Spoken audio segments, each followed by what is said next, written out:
My husband was in an accident while he was visiting his family. My in-laws weren't planning to tell me because we've been having issues for over a year that they know about, but he kept asking for me, so they finally did. He'd already been discharged from the hospital by the time I got there, so he was recovering at their family home. I went there as soon as my flight landed, but my brother-in-law refused to let me in the house to see him.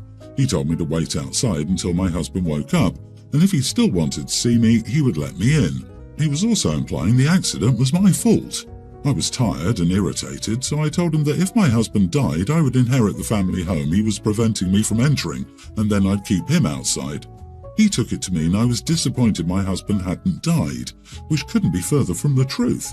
I eventually left and got a hotel because he got so angry that he was scaring me, and continuing to argue with him would have been pointless. He told everybody what I said, so when I next went to see my husband, things were awkward between his family and me. No matter how many times I've tried to explain, I never meant it the way my brother-in-law took it. It hasn't made a difference.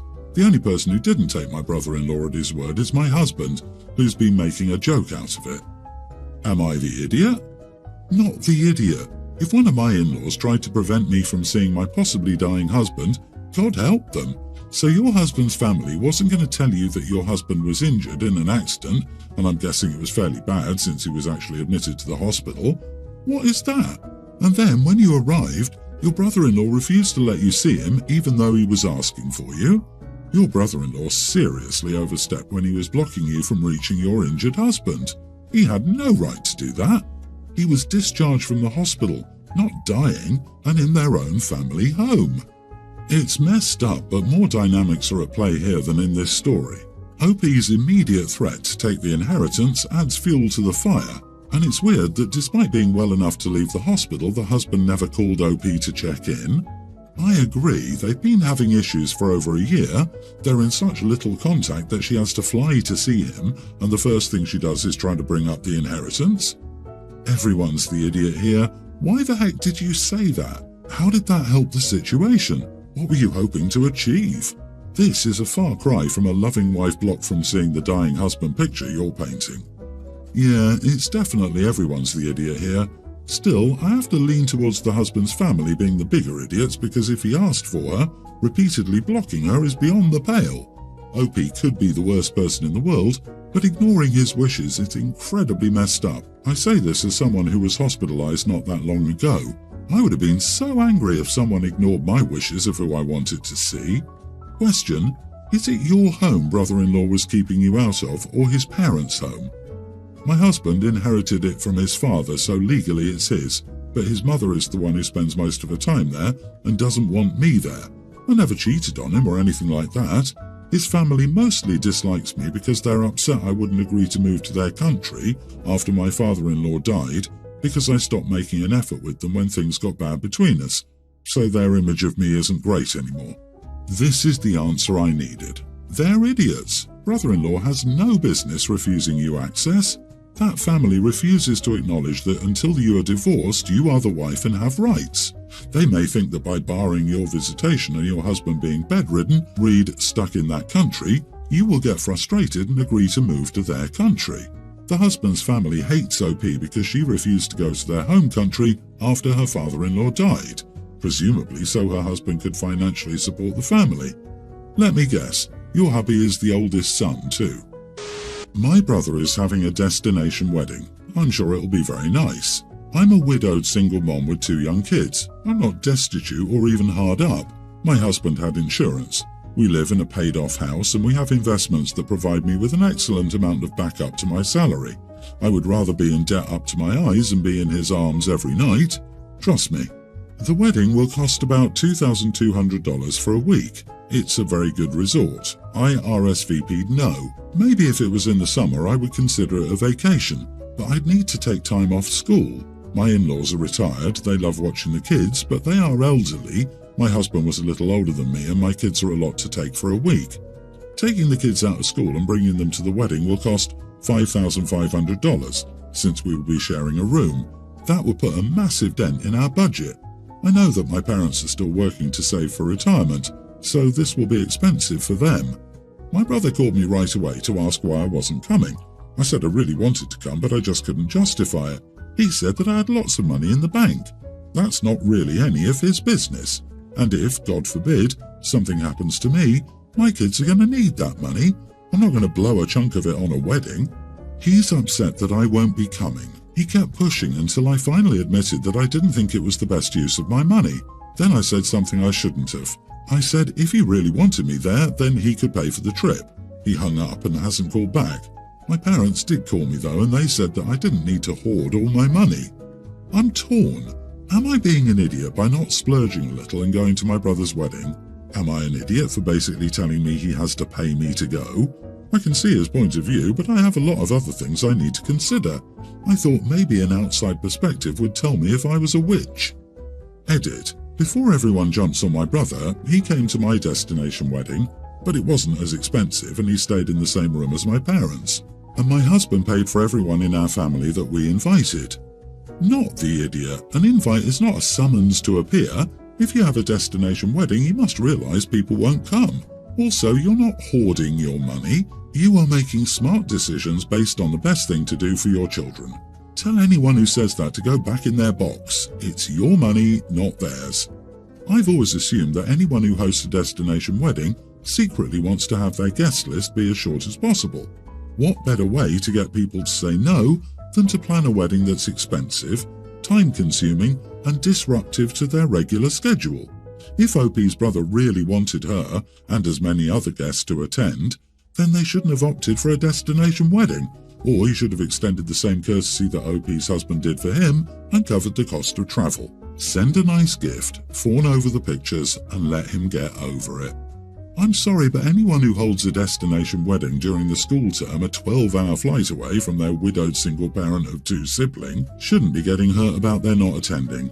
It's not just the cost, but the practicalities around school, childcare, taking time off work, and so on. Pulling your kids out of school for a wedding would be an idiot move, especially late in the term, and the same goes for spending money that ought to be your household emergency fund or your children's college money. You aren't obligated to spend that on someone else's wedding, and anyone who would push that is an idiot.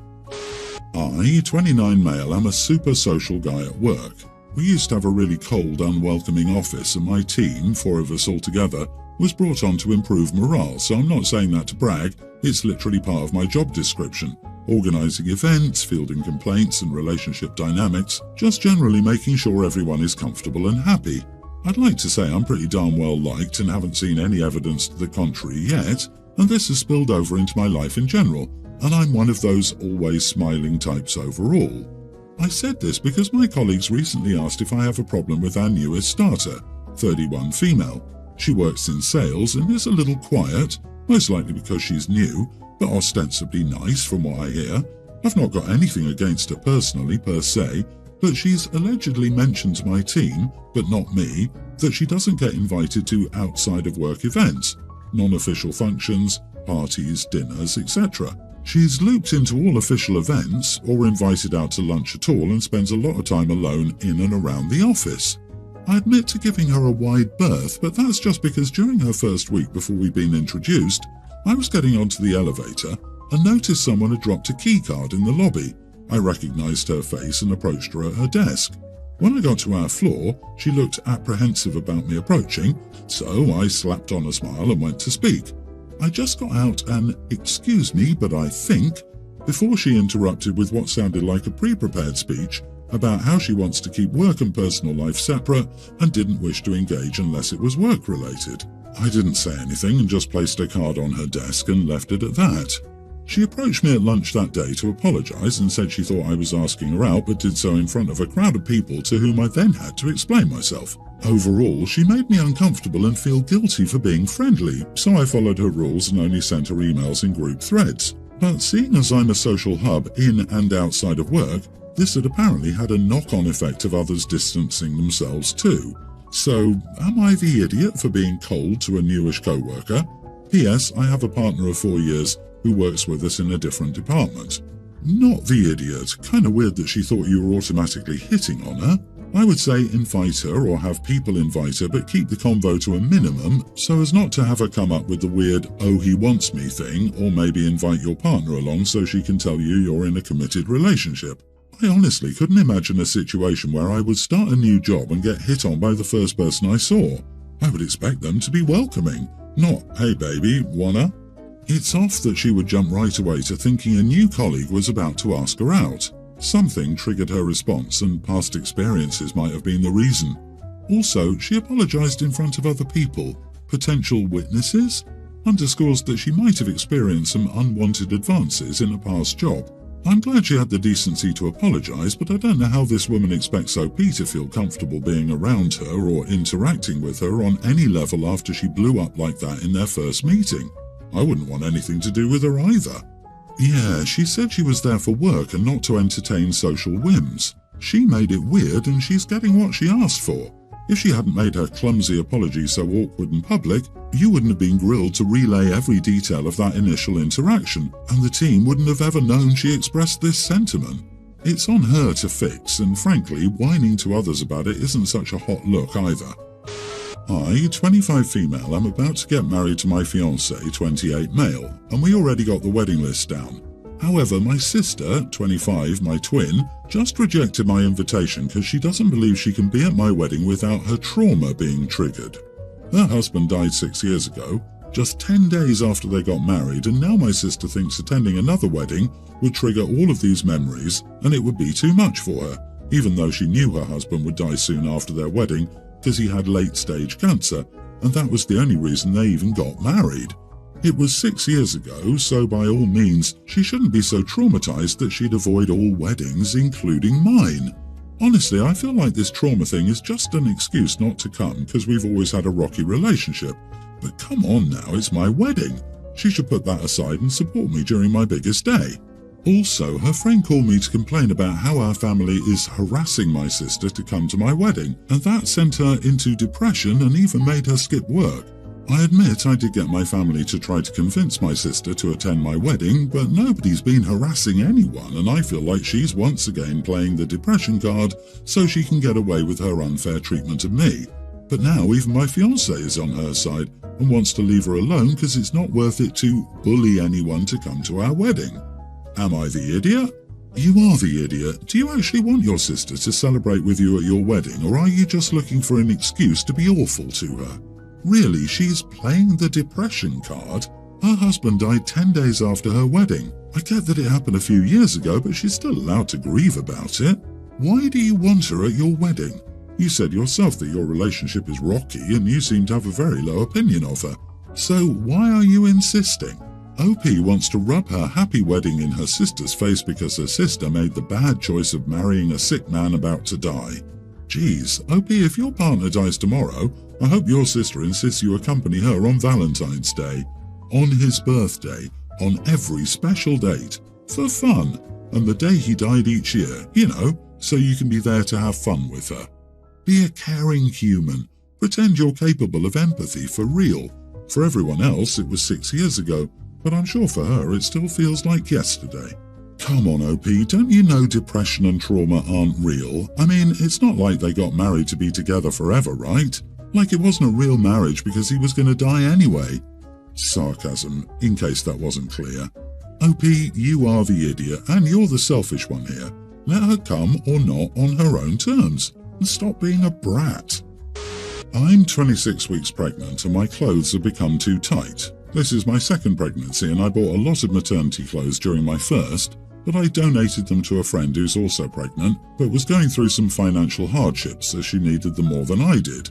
I was going to buy some more maternity clothes when I needed them, but I've started wearing my husband's clothes and I find them a lot more comfortable. It's not like I'm going to work every day, so I've decided not to. My husband mostly doesn't complain about me stealing his clothes all of the time, and I've had dinner with his family twice wearing his clothes. They've never said anything to me directly, but my sister-in-law told my husband to ask me to wear something more suitable the next time as her parents would be there. I saw her texts and they really upset me, so I'm refusing to buy maternity clothes just for their stupid dinners. My husband offered to go buy some for me and has even tried dangling the idea of us going somewhere nice for a date soon to try to convince me I need them, but I haven't budged. I did text my sister-in-law to let her know I didn't appreciate it, but that only opened the door for her to try to convince me and argue with me over my needing maternity clothes. Am I the idiot? Not the idiot. It didn't seem to bother your husband until his nosy sister stuck her nose in your business. Tell her she can decide what to wear the next time she has a baby. Otherwise, leave you alone. What a stupid thing for her to worry about. She's not paying your bills. I disagree. Everyone's the idiot here. Your husband is at least somewhat uncomfortable, seeing as he's brought you up needing your clothes and is trying to convince you to buy some new outfits. But he shouldn't have let your sister-in-law get involved and should have handled it directly between you and him. Sister-in-law sucks for being a weirdo and getting so overly involved. You suck for being so stubborn and refusing to buy your own clothes. They're his clothes. Regardless of how comfortable they are, they're not yours. Go buy yourself some new clothes and leave his alone. Yeah, take the hint from your husband. He probably wants you out of his closet. If you wear your husband's basketball shorts to a reasonably okay restaurant where other people are wearing a nice sweater or blouse, I would say you were pushing it. Something tells me you were not wearing his interview suit. If I were you, I would have one pair of presentable jeans, a sweater or blouse, and one cute dress that could either be worn day or night. It doesn't have to be a huge wardrobe. You can't get through 9 months on basketball shorts and football sweaters. Yes, wearing your husband's clothes around the house sounds lovely and comfortable, but going out to dinner in a baggy t-shirt and sweats is inappropriate and disrespectful to the hosts or other guests. Maybe OP is too tired to bother with shopping, but one shopping trip or some online shopping wouldn't hurt, and the clothes can be gifted forward later like last time. OP, being pregnant isn't a get-out-of-jail-free card for pettiness.